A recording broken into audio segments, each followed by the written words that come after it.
Good morning. This is again Dr. George. So for our transportation management and modal analysis, this is session number 2 of our logistics and supply chain. So in this session, we will look into the critical aspects of transportation management and modal analysis. So we will also explore various transportation modes, route optimization techniques, flight cost management strategies, green logistics practices in the role of the TMS, now transportation management systems. I don't know if in your company you may have that as well, no? Especially if you're working in big companies, you have that. So we will also engage in a case study activity. So we will give you that instead to apply these concepts in a real world scenario. So this is again continuing our lesson.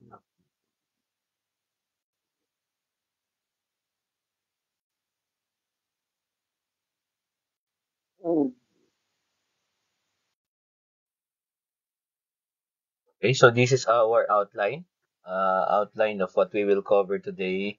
So we will begin with an overview of various transportation modes, road, rail, air, sea, and multimodal systems. Then we will analyze route optimization and carrier selection, including the tools that support decision making. So we will, in fact, I'm going to give you a tool software that does.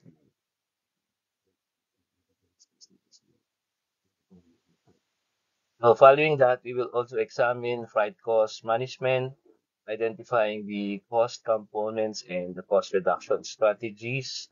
We will then explore green logistics and carbon footprint reduction. So this is very big, no, in other countries. In the Philippines, sadly, this is not our thing. I don't know. Maybe it's because one of my former teachers said, well, the thing is we don't have a lot of uh, footprint. The same, you know. No matter how small it is, we have to be considerate of the environment. So we must do our share. So, later on, we don't know. So we have to, we don't know whether the amount of carbon footprint we are leaving the environment would be big enough, no, to make a dent in the environmental situation. So we might as well already analyze our own carbon footprint and do whatever we can to minimize that. So next will be a discussion on transportation management systems and their features, and then finally we will include with the activity a case study, which will also be part of your assignment. So for every slide, I don't know whether that is already clear to you. By the time when you are watching this, no, pag nanonood po tayo, Uh, every time there is an insight already, like for example, in this slide, you can see, okay, we have that in my company. So isulat nyo na, no? You write it down so that when the time comes when you are putting your reflection, because at the end, you will surely have your reflection here, part of your portfolio for ETIAP, you know. So you always include the the line of work that you are connected with. So your company, your experience, and highlighting your skills, and your knowledge or technical know-how on the things that are being given here. Okay, so for those who are not part of the class, well, you don't have to do that, of course. It sure is also a good way to understand. There's a study in Harvard that says when you just listen, you retain maybe about 10-20% after some time, But when you write, take down notes, the real kind of taking down, because right now you can do a lot of, uh, you know, there's a lot of tools already in taking down notes, and most of the people are now lazy in writing.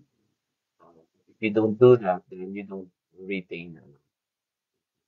Instead of just shooting pictures and all that, and then you just find cell phone. you won't learn that way. So it has to be put as part of your whole body function, as kinesthetic activities. You have to use your body, your own, hands and fingers and all that in order to learn concept. Okay, so every slide, you see something familiar, or maybe you don't know, hey, what's green logistics? Hey, what's carbon footprint consideration? What's that? Okay, you can pause the video for a while and then Google it, or maybe you can wait until the end. If it's unclear, then you Google it and then, oh, okay, we have that. We call it by a different name. So I'm gonna put something of an insight regarding that. So you don't wait until the end and then afterwards, that's the time you create your assignment, and then you forget a lot of things, right? And then it comes out that your assignment is just 5 pages. In reality, if you look at this, you can actually do a lot of insights here. For example,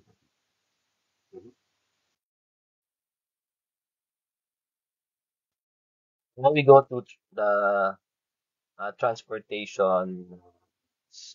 Okay, so first we have road transportation. Road transportation is arguably the most accessible and flexible transport mode globally. We know that, right? Transport by road. Of course, we are very close to it. We see it every day as we look outside our window of our company, and as we go to work, make our commute. We see that this is the most commonly used mode of transport. It facilitates the door-to-door flexibility or delivery, which adds to customer satisfaction and operational efficiency, especially for short to medium distances. That's ideal. Road transport is ideal due to its convenience and coverage. However, there are also, of course, challenges such as the traffic congestion and fluctuating fuel prices, especially here in the Philippines. It needs to be managed effectively. Okay, railroad transportation or rail transportation, this is cost effective if you look at this. Okay. Uh, Especially in huge countries like I think Russia started by connecting everything, by rail, and the US is of course making use of this. So this is actually cost effective, especially for moving large quantities of goods over long distances. It is particularly suitable for bulk commodities like minerals and grains. It has a high capacity and is more fuel efficient per ton kilometer than road transport because of the sheer size, So we have the economy of size looking at it. It has limited flexibility though compared to road transport because it depends on fixed rail networks and terminals, reducing its adaptability to dynamic delivery points, unlike road, no? So like for example, for now, with ordering online, right? Uh, they would deliver to you using motorcycle delivery, right? For to-door delivery. So of course you can't do that with rail transport. So what happens is that there's no flexibility here. You'll be the one to go to the port, or to the station in order to claim whatever you sent or what was sent your way, right? So I think it's a combination of both when you look at it. So for air transportation, of course, this is the fastest among the transport modes. It's ideal for time sensitive, no, or perishable goods. However, speed comes with a price. It is the most expensive option, and typically it is used for high value items. So it's reserved for high value items or urgent deliveries where cost is outweighed by time critical requirements.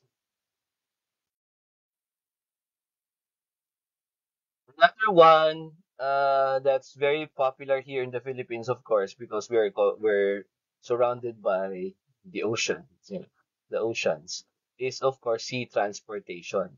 It's the most economical option for international shipping of bulk goods. It offers high capacity but is lower than other modes, making it suited for non-urgent, non-perishable maybe or bulk shipments. Okay, so it's large volume, low cost, less time sensitive can be the option for, this is the option for them.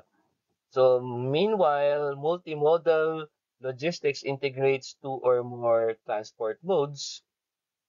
This approach enhances efficiency by leveraging the strengths of each mode, such as cost effectiveness of the rail and flexibility of the road. It is a strategic way to reduce cost and improve delivery performance. Of course, what we're saying here is that we have multimodal approach, and the multimodal approach or multimodal logistics, of course, they would make use of the other modes as well. So yeah,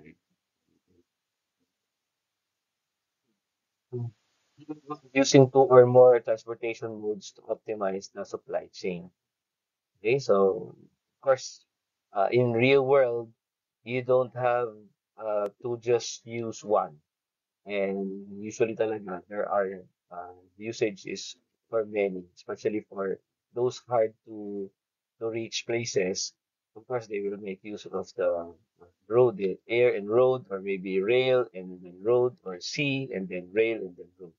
So, there are ways, of course, to do that. And usually, you just compute the total costs here and you choose the wisest option of what to improve delivery performance and of course governance. Okay, next is the route. Sometimes we call it the route optimization and carrier selection. So there are techniques here.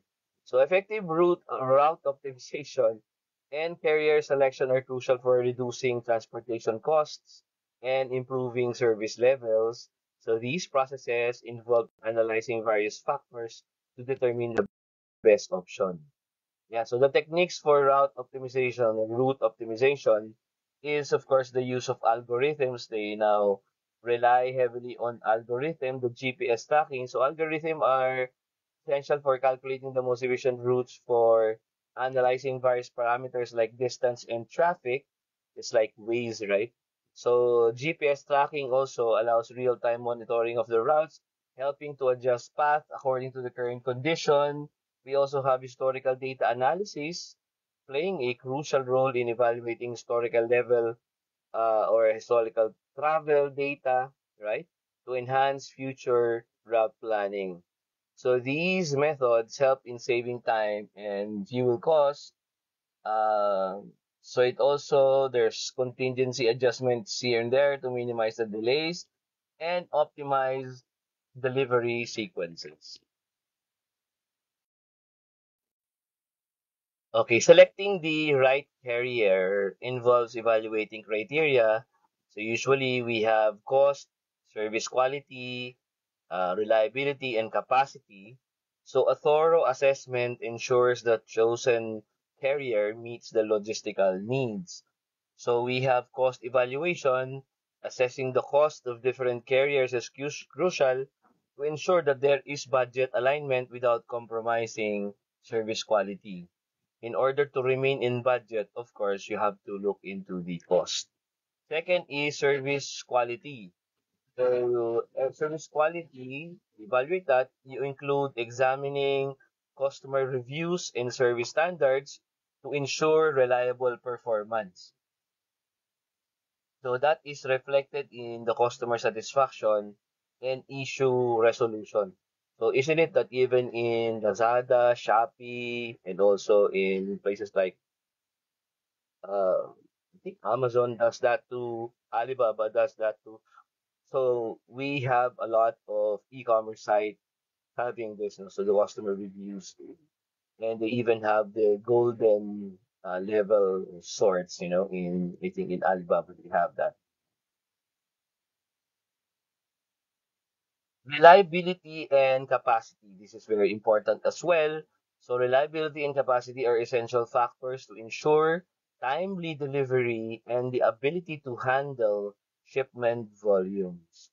So we are here to ensure the carrier can handle your volume and deliver on time. So when you balance these criteria, it ensures consistent, high quality logistics service delivery. Tools such as TMS or the Transportation Management System, route planning software, and data analytics platforms, they are essential for effective route optimization and carrier selection. So these technologies enhance decision making and operational efficiency. So I'm going to share with you one very simple, actually, very simple software called POMQM. It has transportation there, but aside from that, there are other modules that are there as well. So I think I learned this from one of our IE professor in my former school. And then when I was doing my PhD in management, our teacher in data science, so quantitative techniques in business, she again reintroduced this. So this is actually part of the software, part of a textbook in operations management. So she shared that with us. And I found out, after using it year after year, I mean, through the years, it started at version 1, I think, when I started. And now it's at version number 5. So it's free. So you can download that. So it's called the POMQM software. And it has transportation management system, and very simple as that. So I will also teach you how to use that, at least for that, um, at least that point, that module, because there are many other modules that you can use as well. Route planning software, they optimizes the physical path based on traffic, distance, and cost. Of course, this is much more complicated, but there are softwares that you can uh, make use. There are many layers in this. So we have traffic, the distance, and maybe the total cost. Actually, if you will look at it, you can just average everything, and then you don't have to worry about traffic distance, because cost is like, you can make use of the cost and that's it. So making use of the cost, the total price, that will be involved in a certain route. Like for example, if you choose to travel um, to Lipa using this path, or going to the other route, so you can just run simulation, uh, and then eventually calculate the mean, the standard deviation, and then afterwards you can create your own optimum path, right? You don't even have to make use of other metric or KPI. The cost is sometimes all that matters. But if you are actually after time, and that's your most important metric, then that can also be asked for.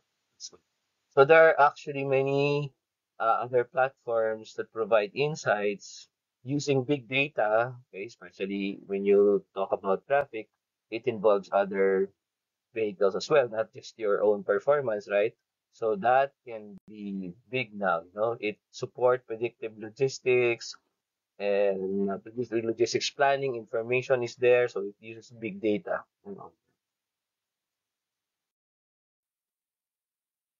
Okay, managing freight costs effectively is vital for maintaining profitability, of course, in logistics. So when we understand cost components and implement strategies for reduction, it can lead to significant savings. Okay, so we start with the cost component in transportation. First, we have fuel cost. No? So cost component in transportation includes, as we said, fuel cost, labor cost, maintenance expenses, toll costs.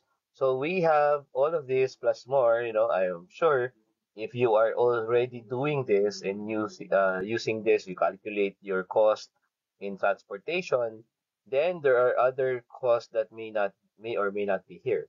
So for example, in a certain company, if they don't have a person hired by the company to do the transport, even the driver, because of the the driver, the pahinante, the helper, all of those are part of the labor, o kaya outsource.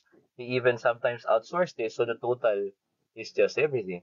So this one is very important in analyzing because, like, for example, for fuel cost, isn't it that in the Philippines it fluctuates week after week? Like the I know that next week, of course, people will see this video, they will not understand what we're talking about, no?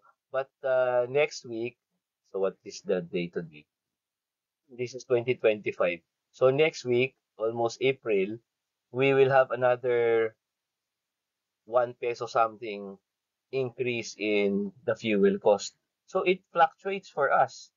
And often this is the dominant cost in delivery, in transportation. So labor, yeah, as I said, we have the drivers, logistics staff. They must be paid competitively. Naku ngayon, no? Even the ones that are doing the driving, ito nga malaking cost din, no? Especially if that person is part of the company, of course, no? Because there's insurance, there's a lot actually, and you're paying a premium, especially if this person is driving long distances. Yung mga no? Night differential, overtime, mhm, so many. Okay, maintenance, of course, yung maintenance expenses, the vehicle reliability and safety. It will save you a lot of cost, especially if it breaks down, no? Kaya, naku, mahirap yan. Especially if it's involved in an accident and you have your what we call uh, uh, you can be actually sued, no, for negligence, and especially if you are hiring people who are not licensed, o kaya they committed like felonies, hindi mo na check, yan, no, mga liability yan, no. And the law is very strict on this. So you really have to come out clean, especially if you're the company. Check everybody, NBI clearance and all that. Kasi meron tayong mga liability.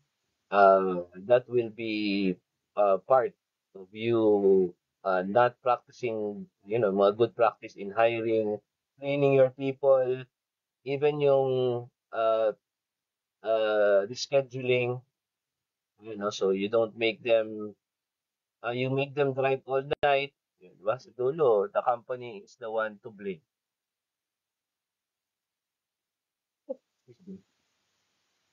So toll is also another one, no?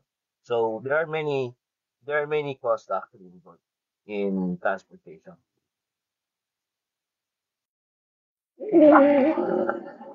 So in this slide, we talk about the strategies naman, no, to reduce the freight cost.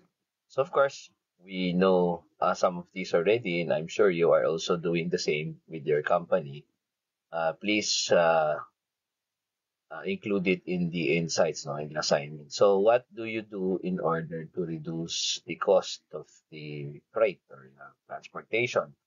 So in this slide, we say consolidating shipments, it helps reduce costs, combining multiple orders, right, into fewer shipments, maximizing transport efficiency, also negotiating carrier rates, better rates with carriers, especially if you are very loyal to that carrier. No? You can significantly lower costs. Anyway, you are always doing it or partnering it with them, right? And then another one is optimizing load capacity. It ensures that each shipment is fully utilized, reducing the number of trips needed and lowering the cost. Of course, in the software that I was talking to you about, especially this is tied up actually with the inventory management. No? So sometimes you have to look at the sweet spot between do you go for multiple orders, yan, no? Or you just do a one-time order. But the problem is, of course, you will have a lot of inventory, right? In the office, in the factory. You'll have to guard it, you have to maintain it, you have to put a lot of costs also and dedicate corners. One, it's not just one corner. Sometimes the whole floor is dedicated for that um, material, right? So there's always that decision between increasing on the number of orders, okay, no inventory at all, just in time, or do you just do a one-time ordering and then you save on the ordering cost, but you will have holding cost. So all of those are part of those considerations. That's part of inventory management, not necessarily in this course or subject. So in your case, what do you do in order to reduce the costs? Or is that even your priority to reduce the freight cost? Okay, effective freight cost management directly impacts the overall logistics performance, enhancing competitiveness and sustainability. Companies that manage cost well can improve their bottom line significantly. Okay, so when you enhance logistics performance, maybe through improved resource allocation, you do competitive advantage in the market by enabling lower pricing or higher margins. Another one is to support for sustainability because efficiency often aligns with environmental goals and the people sometimes, especially the so-called grain market, they have a um, they better align with companies that are also after or looking for sustainability. So they are also supporting those companies. Okay, now we go to green logistics. Green logistics focuses on minimizing environmental impact in transportation and logistics operations. It involves implementing sustainable practices and technologies to reduce the carbon footprints. So why is it important? So what is the importance of green logistics? Green logistics is now a core concern in supply chain management. It contributes to sustainability, promoting sustainability by reducing environmental impact. It leads to cost reductions through energy savings and process improvements, and also enhances brand reputation. And this is what I was telling a slide ago, especially among eco-conscious consumers and regulators. So in this slide, I think what is a good insight or reflection is about your company. Do you think your company is supporting green logistics, or do you not even care about that? Or if it's not supporting green logistics, what do you think is going to make them? What can you tell them in order for them to embrace green logistics? Diba? So that's a key concern, especially for this planet of ours. Little blue-green planet. Third planet from the sun, right? So, syempre, we need to preserve uh, this planet of ours. Do you think it's important as well? And do you think the market recognizes that? So what are the techniques to reduce carbon footprint? There are actually several techniques. It includes especially aligning with with transportation. So route optimization. So you have to forgive me. I am pronouncing it as an American and as a British. It's either route or route. It's actually both acceptable. So optimizing delivery routes reduces unnecessary travel, leading to lower carbon emission. That's very understandable. Increasing efficiency in logistics operation. Right? Another one is to switch to energy efficient vehicles. We have a lot of that as well. Biodiesel or electric fleets. Dami na, no? We have so many electric vehicle now, or HEV, hybrid electric. So it also consumes less fuel and emits fewer greenhouse gases. Another one is adopting multimodal transport for energy efficiency. Also implementing recycling programs in logistics operation to help minimize the waste and promote sustainable practices, supporting overall carbon reduction efforts. So actually, there are many case studies that aligns with this. No, so how companies are are focusing on lowering emissions. So that's real world case studies. It shows how green practices lead to lower emissions, better compliance, and increased customer trust, though they also come with challenges like upfront investment and employee training. Diba? So, of course, you will have to absorb that. But of course, the benefit would be enhanced brand reputation, compliance with environmental regulations. In countries like, I think Australia is very big on this, and also Japan. Especially, I know in Japan, they only focus on those companies with EMS. Ayan, yung mga energy management and environment management system. Even Toyota, they only allow yung suppliers with recognized EMS. Of course, that has higher initial cost. Tapos you need to train your employees in order to adopt green logistics. Ayan. So what do you think about your company? Are you doing this? Or if not, do you know of companies doing green logistics? Okay, transportation management systems, they are software solutions that facilitate the planning, execution, and optimization of logistics operation.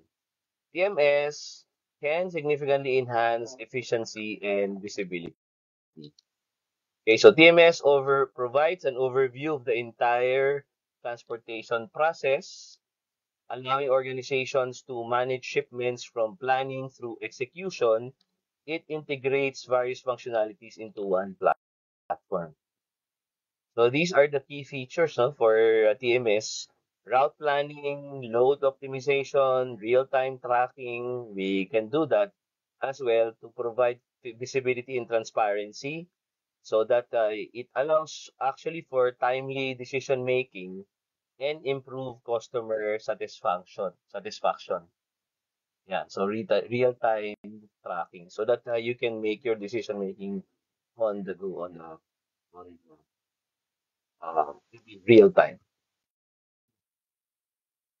So the benefits would be improve efficiency by eliminating redundancies and manual planning. Second is cost savings. This goes without saying because it's already embedded. That's the reason why you're doing it. You are actually saving on cost, especially in routing and fuel management. Enhanced visibility because TMS provides enhanced visibility into the supply chain operations, allowing businesses to track shipments in real time, isn't it? No, so even from the point of view of our customers, if you're B2B, all the participants in the whole logistics and supply chain can see where you are. Okay? So they can track their shipments. So merong sense of trust, merong customer service, enhanced visibility. They know where you are, right? So better customer service, faster responses, and accurate delivery estimates. Okay. So now we go to the interactive case study. So we will explore a scenario involving expansion of a business handling perishable goods internationally. Participants will analyze factors influencing the optimal transport mode. So this is going to be part of your assignment. So scenario one, expanding internationally with perishable goods. So in this scenario, you will discuss the unique challenges of transporting perishable goods internationally, including time sensitivity, because delays can cause spoilage, right? Temperature control, no? Vital for food safety and compliance, and then regulatory considerations, including customs and health certification. Yeah, so put it in your assignment because we don't have to discuss with our co-participants. Well, you can actually if you want to, but you can make use of your own experience or search other companies that does the same. So what are the concerns here, especially if you are expanding internationally pa, not only here in the Philippines, with perishable goods. Another one is the factors to consider for optimal transport mode. We have the speed of transport, the reliability of service, cost consideration, of course, very important, and then the nature of goods. So those are factors that you consider when choosing optimal transport mode.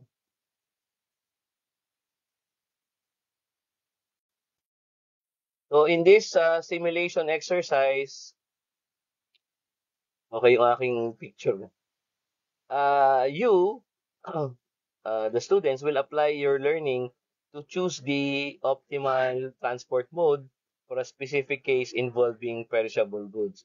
So in your case, so for example, mag-imagine kayo, no? So just imagine your company is transporting perishable goods. So kayo na magbigay ng example, no?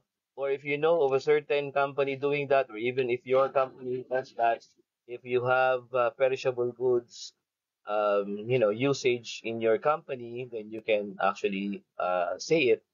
So this will give you the hands-on approach where you can give practical application of the concepts discussed. So what are you going to do? What are the consideration? We mentioned about the factors. What are the factors that you will be considering when you are transporting, as I said, no perishable goods? On the other hand, pwede nyo rin ilagay doon, what if it focuses, your company is on non-perishable goods, diba? So what would be the changes? So finally, this is our conclusion for the for the course today, our session. We have covered the strengths and limitations of various transportation modes, okay, the strategies for route optimization and carrier selection, the techniques for managing and reducing freight costs, the relevance and tools of green logistics. We've touched it a bit, but of course, if you can share what you know and what you have experienced, especially with green logistics, you can also share that. The relevance and tools of what green logistics is, and then the role of technology, no? TMS, in modern logistics operation. And then the case study, of course, you are free to give your own example there, ties all these elements together in a practical and applied context.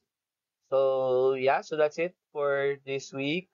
I hope you are able to give your insights again, practical insights based on your past experiences and what you're doing in your company as well. So, thank you for your attention, and I look forward to your insights during our activity. Thank you very much, guys. God bless.